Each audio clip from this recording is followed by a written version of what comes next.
ओम यो ब्रह्माणं विदधाति पूर्वं यो वै वेदांस प्रहिणोति तस्मै तमहदेवम् आत्मबुद्धिप्रकाशं मुमुक्षु वै शरणम् अहं प्रपद्ये। ओम शांति शांति शांति। शंकरं शंकराचार्यं केशवं बादरायणं सूत्रभाष्यकृतौ वन्दे भगवन्तौ पुनः पुनः। ईश्वरो गुरुरात्मेति मूर्तिभेदविभागिने व्योमवद्व्याप्तदेहाय दक्षिणामूर्तये नमः। गुरुर्ब्रह्मा गुरुर्विष्णु गुरुर्देवो महेश्वरः गुरुः साक्षात् परं ब्रह्म तस्मै श्रीगुरवे नमः। वसुदेवसुतं देवं कंसचाणूरमर्दनं देवकी परमानन्दं कृष्णं वन्दे जगद्गुरुं कृष्णं वन्दे जगद्गुरुं। परम ब्रह्म परमात्मा भगवान श्री कृष्ण के श्री चरणों में सत सत नमन करते हुए आश्रमस्थ महात्माओं के श्री चरणों में नमन। आत्मस्वरूप श्रद्धेय भगवत प्रेमी भक्तवृंद भक्तिमयी माताएं, हम विचार कर रहे थे तो इंद्रियाणि प्रमाथीनि हरन्ति प्रसभं मनः। ये इंद्रियां मन को हरण करते हैं।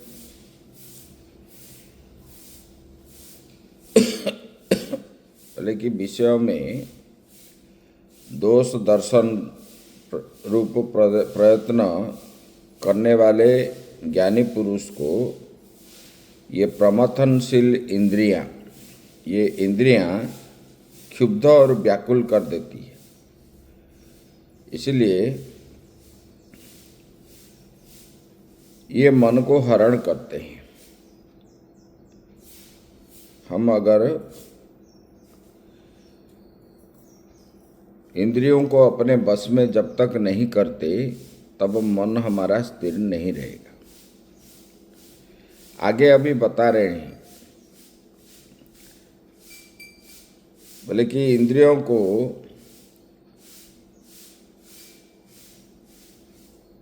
अपने अधीन बनाने के बाद कर्तव्य क्या है, अग्रिम श्लोक में भगवान बता रहे हैं। यत तो तानि कर्माणि संयम्य युक्त आसीत मत्परः बसेहि यस्येन्द्रियाणि तस्य प्रज्ञा प्रतिष्ठिता। तानि सर्वाणि संयम्य युक्त आसीत मत्परः बसेहि यस्य इंद्रियाणि तस्य प्रज्ञा प्रतिष्ठिता। भगवान यहाँ जो तानि शब्द दिया है, सर्वाणि संयम्य संयमनं वशीकरणं कृत्वा युक्त समाहित सन्नासित। भगवान बता रहे हैं, बोले कि देखो ये जो उन इंद्रियों के विषय में चर्चा हो रही है ना, उन इंद्रियों को संयम कर समाहित हो मेरे परायण होकर साधक बैठे। क्योंकि जिसका इंद्रियां अपने बस में होती है उसका प्रज्ञा क्या है, बुद्धि प्रतिष्ठित हो जाता है, स्थिर हो जाती है।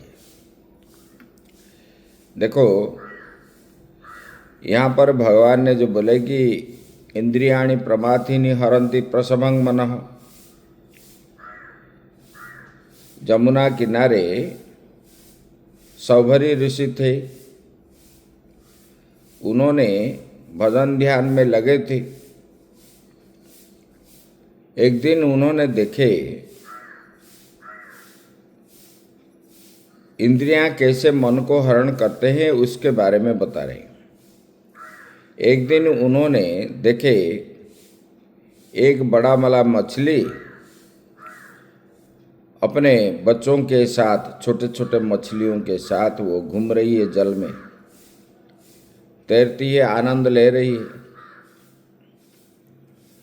तो सौभरी ऋषि के मन में आया,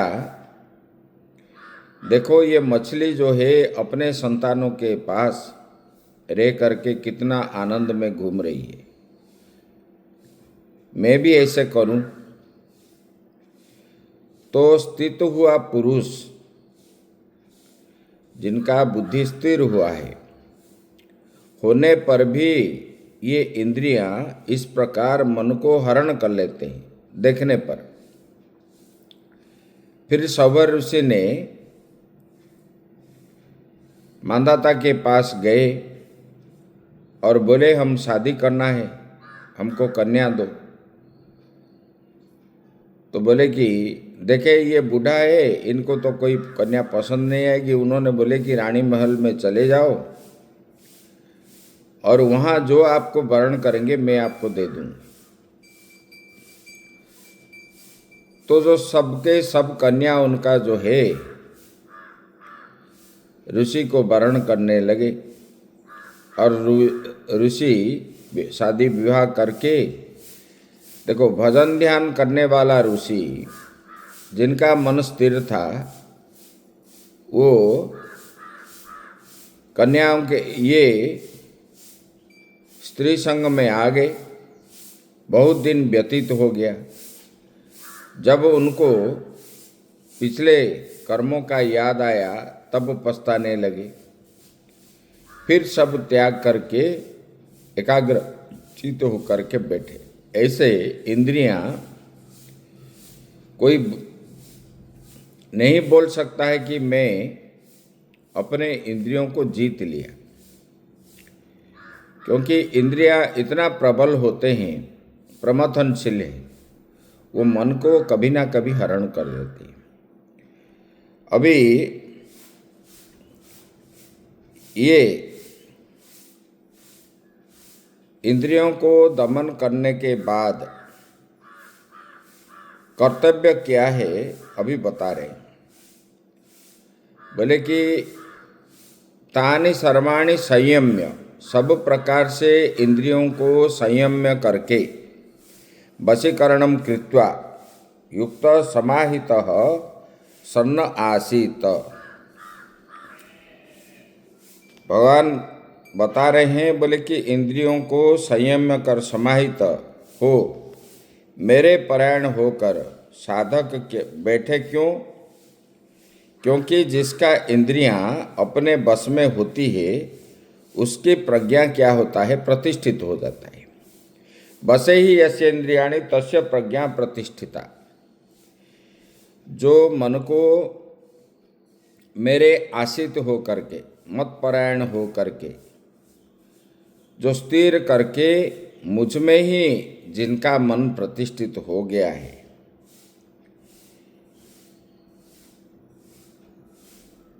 बोले कि ये विक्षेप रहित हो करके बैठता है।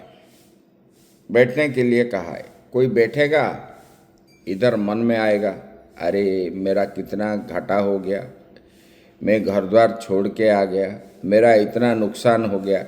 ऐसे मन में विक्षेप न होना है। विक्षेप होने पर उनका बुद्धि जो है प्रज्ञा स्थिर नहीं होगा। बोले कि मत परह, सभी मतलब वो क्या है, ये प्रत्येक आत्मा वासुदेव ही मेरा सर्वस्व है, इसी प्रकार भावना करके ये संसार को मिट्टी जैसे भावना करके त्यागना है। घर परिवार धन स्त्री आदि सब, मैं उस वासुदेव से भिन्न नहीं हूँ। एवं आसीनस्य यतेः बसे ही यस्य इंद्रियाणि वर्तन्ते अभ्यास बलात् तस्य प्रज्ञा प्रतिष्ठिता। मतलब वो भगवान बता रहे हैं, बोले कि ये संसार में वासुदेव के अतिरिक्त और कुछ है ही नहीं। आत्मा के अतिरिक्त मैं ही उनका अंश हूँ और आत्मा के अतिरिक्त और कुछ नहीं है। बोले कि इसी प्रकार मेरे पारायण हो करके जो बैठता है, बोले कि ये इंद्रियों के कारण बस में हो जाती है। इंद्रियों को जब आप चुपचाप बैठोगे, कल बताए थे, बोले कि देखो अग्नि में घी डालोगे तो अग्नि वृद्धि होगी, ऐसे इंद्रियों में विषय का आहुति डालोगे, इंद्रियां भी एक अग्नि के समान ही है। तो वो कभी किसी ने विषय को ग्रहण करके इंद्रियों को तृप्त नहीं कर सकता है। किसी ने अग्नि में घी डाल करके अग्नि को बुझा नहीं सकता। इसी प्रकार विषय ग्रहण करके कोई भी इंद्रियों को शांत नहीं कर सकता। उबता नहीं है, और चाहिए और चाहिए।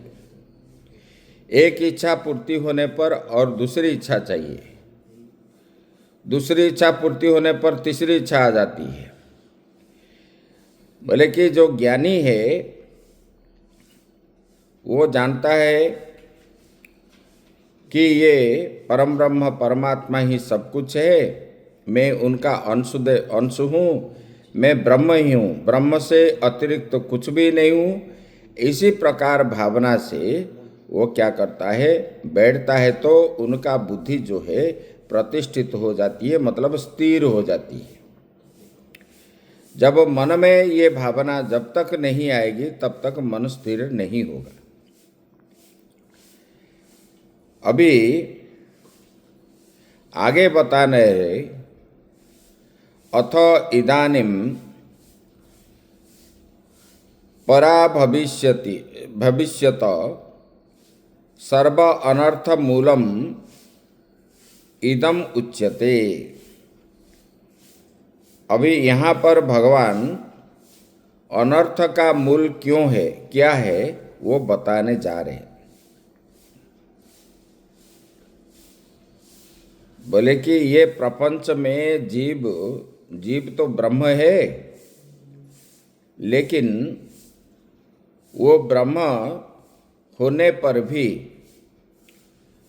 भगवान का अंश होने पर भी ये संसार में रमण करता है और भगवान को भूल जाता है। अपना स्वरूप को वो भूल जाता है। बोले क्यों, इसके ऊपर ये बता रहे हैं। जैसे यहाँ पर बता रहे हैं, बोले कि ध्यायतो विषयान् पुंसः संगस्तेषु उपजायते, संगात् संजायते कामः, कामात् क्रोधोऽभिजायते। बोले कि ध्यायतो विषयान् पुंसः संगः तेषु उपजायते, संगात् संजायते कामः, कामात् क्रोधो अभिजायते।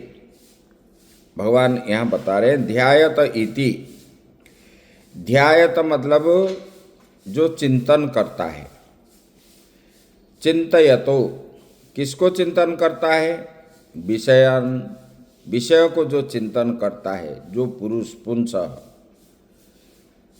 विषय को चिंतन करने पर, जैसे कि आपके मन में आया मुझे रसगुल्ला चाहिए, जब मन में आप विचार कर लिए, ध्यान कर लिए, तो रसगुल्ला विषय हो गया। तब जो है उसको प्राप्ति करने के लिए आपको कर्म करना पड़ता है। तब आप क्या करते हो, उसी का संग करने के लिए मन में इच्छा प्रकट हो जाती है। संगात संजायते कामः, काम मतलब इच्छा। आप विषयों के साथ संग करने के कारण, चिंतन करने के कारण आपके मन में इच्छा प्रकट हो जाती है। जैसे कि आप रास्ते में जा रहे हो, मन स्थिर था, जब किसको देख लिया, किस विषय को देख लिया, तब आपके मन में क्या आता है, लेने को आ जाता है।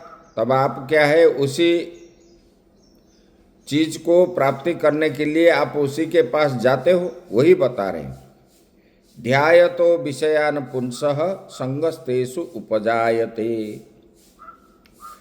आप विषय के साथ संबंध करने के कारण, चिंतन करने के कारण उससे उत्पन्न होता है। बोले क्या उत्पन्न होता है? बोले कि संगात संजायते काम। आप संग करने के कारण, विषय के साथ इंद्रियों का मिलन होने के कारण आपका क्या होता है? संजायते, उत्पन्न होता है। बोले क्या है? बोले काम, इच्छा। पहले इच्छा नहीं थी, आप तो जा रहे थे। जब देख लिए विषय के साथ संबंध आपके अंदर बन गया, तब आपके मन में इच्छा आ गई। तो इच्छा से क्या है? बोले कि इच्छा को अगर मिल गया तो खुशी है, नहीं मिलने पर आपको क्या होता है? बोले कि क्रोधात, क्रोध उत्पन्न होता है। क्रोधात अभिजायते, इच्छा से क्रोध उत्पन्न होता है। यही भगवान बता रहे हैं। बोले कि ध्यायत चिंतयंतो, ध्यायत मतलब चिंतयंतो। बोले किसको? विषयान, शब्दादि विषय विशेष अनालोचत जो यतः। विषयान मतलब शब्द स्पर्श रूप रस गंध आदि, ये सब विषय है। ये विषय को जब आप चिंतन करते हो, संग करते हो, पुंसः पुरुषस्य संग आसक्ति, उसी को पाने के लिए आपके मन में आसक्ति हो गया है। प्रीति ही तेषु विषयेषु उपजायते। विषय के साथ संग होने के, विषय को जब देख लिए, विषय को ग्रहण करने की इच्छा जब आपके मन में प्रकट हो गई, तब जो है उसमें उपजायते। बोले क्या है? बोले कि इच्छा उत्पन्न हो गई है, तृष्णा। संगात प्रीते संजायते समुत्पद्यते कामः तृष्णा। बोले कि उस संग के कारण, विषय के साथ संग जब इंद्रियों का हुआ, तब आपके मन में संजायते मतलब समुत्पद्यते, उत्पत्ति हुआ है। बोले क्या उत्पत्ति हुआ है? बोले काम मतलब तृष्णा, पाने की इच्छा उत्पन्न हो गई है।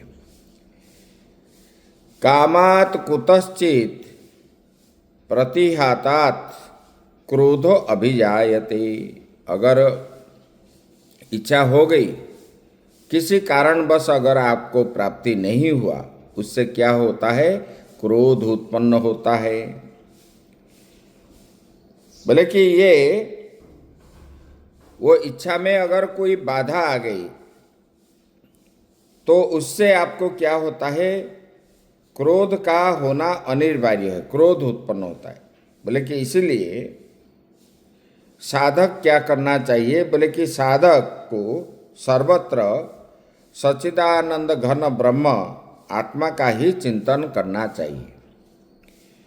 विषय का चिंतन करने पर आपके मन में इच्छा प्रकट हुई, इच्छा से प्राप्ति न होने पर आपके मन में क्रोध उत्पन्न होगा। बोले कि इसीलिए साधक को हर समय किसका चिंतन करना चाहिए? ब्रह्म का ही चिंतन करना चाहिए। मैं ब्रह्म हूँ, ब्रह्म से अतिरिक्त तो कुछ नहीं हूँ। ये संसार भी ब्रह्म है, मैं भी ब्रह्म हूँ, वो भी ब्रह्म है, जितने सारे चीज दिख रहा है सब ब्रह्म है। इसी भावना जब करोगे, विषय में भी ब्रह्म भावना करोगे, तब जो है आपको ये सब नहीं होगा। उसके बाद बता रहे हैं, उसमें क्रोध तो उत्पन्न हुआ। क्रोध से क्या होता है?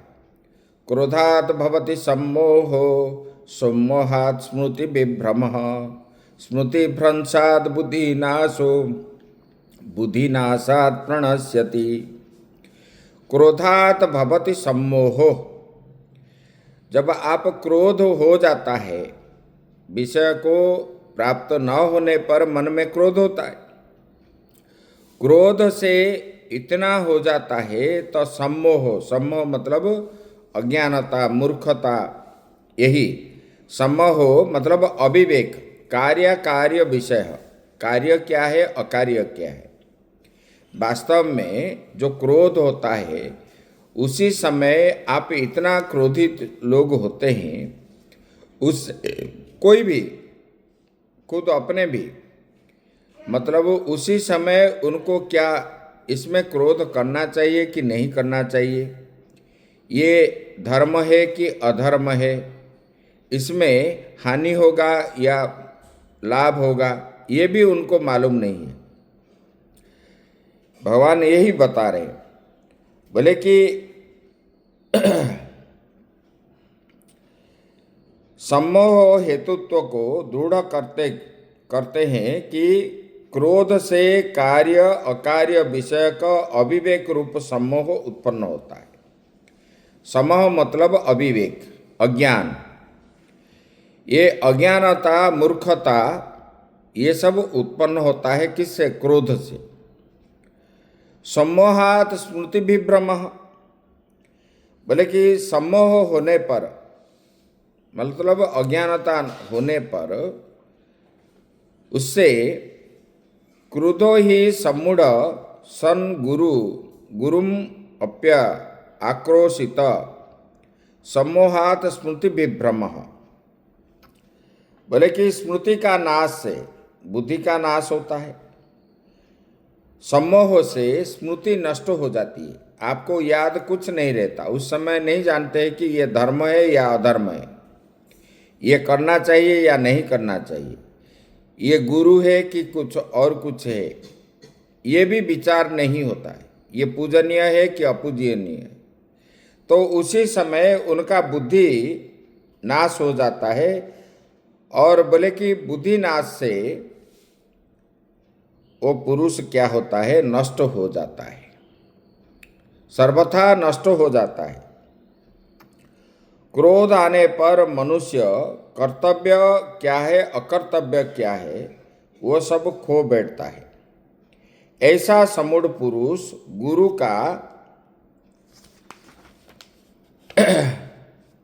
का भी अनादर करता है। बल्कि समूह के कारण स्मृति नष्ट हो जाती है, इसलिए शास्त्र एवं आचार्य से सुने हुए मतलब जो उपदेश जनित संस्कार जो है उस समय उद्बुद्ध नहीं होता।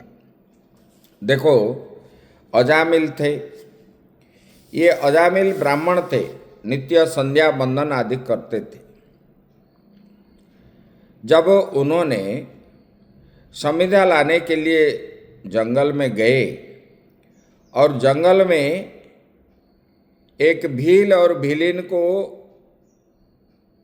उनका दृष्टि उन दोनों के ऊपर जब गया, उनके शरीर में वस्त्र नहीं थे। उनको देख करके उनके मन में आया ये भीलिन मुझे प्राप्त हो, ये ब्राह्मण है, संध्या बंदन कर रहे थे, मन स्थिर था। तब जो है उन्होंने जब विषय को देख लिया, मन में विचार कर लिया और वो घर आए, समिधा रख दिए, फिर जो है भिलिन के पास चले गए। और भिलिन के पास जब गए उसी समय उनका बुद्धि जो है, क्योंकि उनके इच्छा हुई और इच्छा से वो जो है इतना प्रबल हो गए तो वो जान नहीं पाए कि ये क्या है क्या नहीं है, मैं क्या हूँ क्या नहीं हूँ। गुरु का उपदेश भी वो सब भूल जाते हैं। उसी समय उनका बुद्धि भ्रष्ट हो जाती है। बुद्धि भ्रष्ट होने पर ऐसे वाले लोग गिरते हैं। भगवान यही बता रहे, बोले कि ऐसे बुद्धि का भ्रष्ट हो जाता है। आगे की चर्चा हम कल करेंगे। ओम पूर्णमदः पूर्णमिदं पूर्णात् पूर्णमुदच्यते पूर्णस्य पूर्णमादाय पूर्णमेवावशिष्यते। ओम शांति शांति शांति।